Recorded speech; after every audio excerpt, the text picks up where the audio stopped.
ओम नमो भगवते वासुदेवाय। आज मैं बृहस्पतिवार कथा सुनाने जा रही हूँ।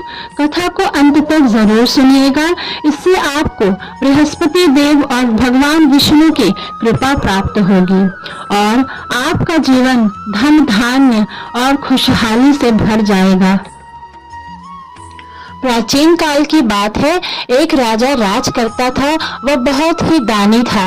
वह हर गुरुवार को व्रत रखकर दीन दुखियों की मदद करके पुण्य प्राप्त करता था, परंतु ये बात उसकी रानी को अच्छी नहीं लगती थी। वह ना तो व्रत रख करती थी और ना ही दान पुण्य में विश्वास रखती थी। इतना ही नहीं, वह राजा को भी ऐसा करने से मना करती थी। एक समय की बात है, राजा शिकार खेलने के लिए वन गए। घर पर रानी और दासी थी। उसी समय गुरु बृहस्पति देव साधु का रूप धारण कर राजा के दरवाजे पर भिक्षा मांगने आए। साधु ने जब रानी से भिक्षा मांगी तो वह कहने लगी, हे साधु महाराज, मैं इस दान पुण्य से तंग आ गई हूँ। आप कोई ऐसा उपाय बताएं जिससे कि सारा धन नष्ट हो जाए और मैं आराम से रह सकूं। इतना सुनकर बृहस्पति देव ने कहा, हे देवी, तुम बड़ी विचित्र हो। संतान और धन से कोई दुखी होता है?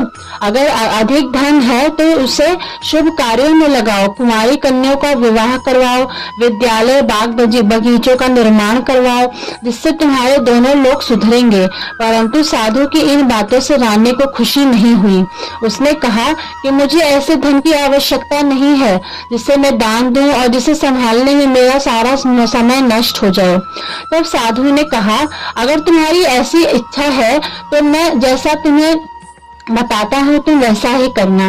गुरुवार के दिन तुम घर को गोबर से लीपना, अपने बालों को पीली मिट्टी से धोना, राजा से हजामत बनाने को कहना, भोजन में मांस मदिरा का प्रयोग करना, कपड़े धोबी के यहाँ धुलने को देना।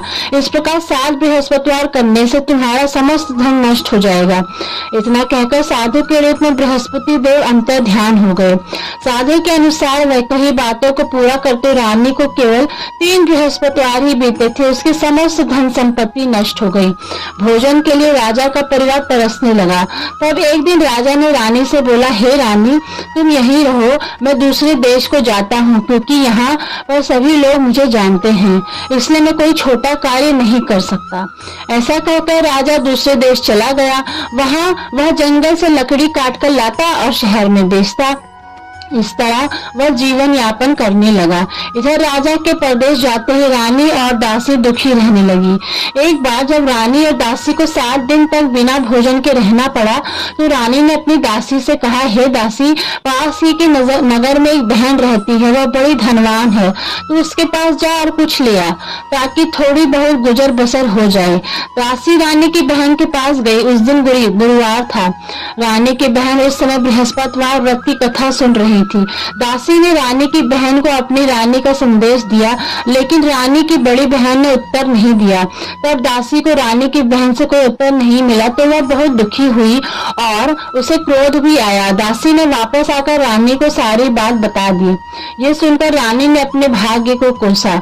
उधर रानी की बहन ने सोचा कि मेरी बहन की दासी आई थी, परंतु उससे नहीं बोली, इससे वह बहुत दुखी हुई होगी। कथा सुनकर और पूजा समाप्त करके वह अपनी बहन के घर आई और कहने लगी, हे बहन, मैं बृहस्पतिवार का व्रत कर रही थी, तुम्हारी दासी मेरे घर आई थी, परंतु जब तक कथा होती है तब तक ना तो उठते हैं ना ही बोलते हैं, इसलिए मैं नहीं बोली। बताओ दासी क्यों आई थी? रानी बोली, बहन, तुमसे क्या छिपाऊं, हमारे घर में खाने तक का अनाज नहीं है। ऐसा कहते कहते रानी की आंखें भर आई। उसने दासी समेत पिछले 7 दिनों में भूखे रहने की पूरी बात अपनी बहन को बता दी। रानी की बहन बोली, देखो बहन, भगवान बृहस्पति देव सबकी मनोकामना को पूर्ण करते हैं। देखो, शायद तुम्हारे घर में अनाज रखा हो। पहले तो रानी को विश्वास नहीं हुआ, पर बहन के आग्रह करने पर उसने अपनी दासी को अंदर भेजा तो उसे सचमुच अनाज से भरा एक घड़ा मिल गया।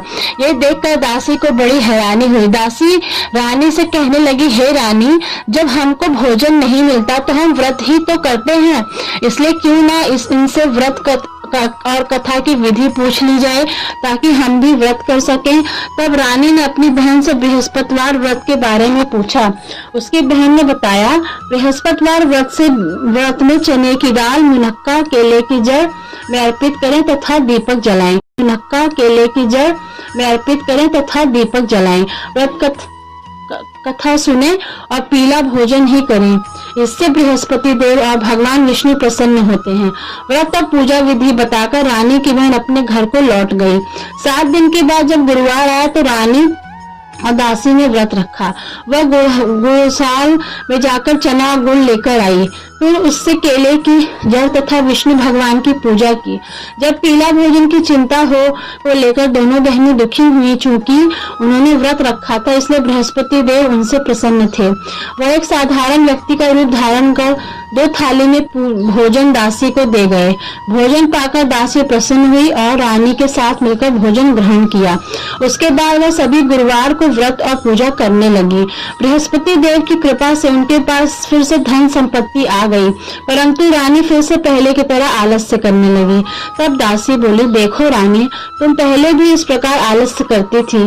तुम्हें धन रखने में कष्ट होता था, इस कारण सभी धन धान्य नष्ट हो गया था।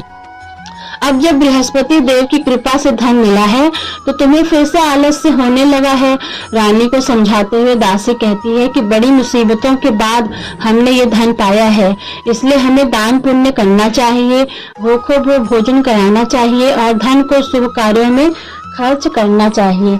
इससे तुम्हारे कुल का यश बढ़ेगा, स्वर्ग की प्राप्ति होगी और पुत्र प्रसन्न होंगे।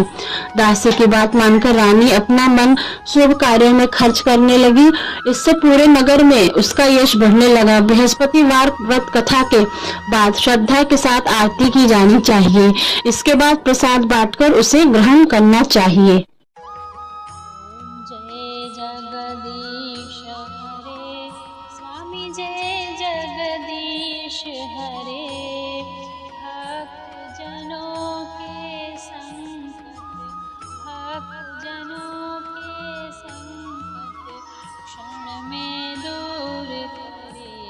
ओम जय जगदीश हरे। जो ध्यावे फल पावे, दुख बिन से मन का, स्वामी दुख बिन से मन का। सुख संपत्ति घर आवे, सुख संपत्ति घर आवे, कष्ट मिटे तन का। ओम जय जगदीश हरे। ओम जय जगदीश हरे, स्वामी जय जगदीश हरे। भक्त जनों के संकट क्षण में दूर करे। ओम जय जगदीश हरे। मात पिता तुम मेरे, शरण गहूँ किसकी, ओ स्वामी शरण गहूँ किसकी। तुम बिन और न दूजा, तुम बिन और न दूजा, आश करूं जिसकी। ओम जय जगदीश हरे। तुम पूर्ण परमात्मा, तुम अंतर्यामी, ओ स्वामी तुम अंतर्यामी। पार ब्रह्म परमेश्वर, पार ब्रह्म परमेश्वर, तुम सबके स्वामी। ओम जय जगदीश, ओ स्वामी तुम पालन करता। मैं मूरख फल कामी, मैं सेवक तुम स्वामी, कृपा करो भरता। ओम जय जगदीश हरे। तुम हो एक अगोचर, सबके प्राण प्रति, ओ स्वामी सबके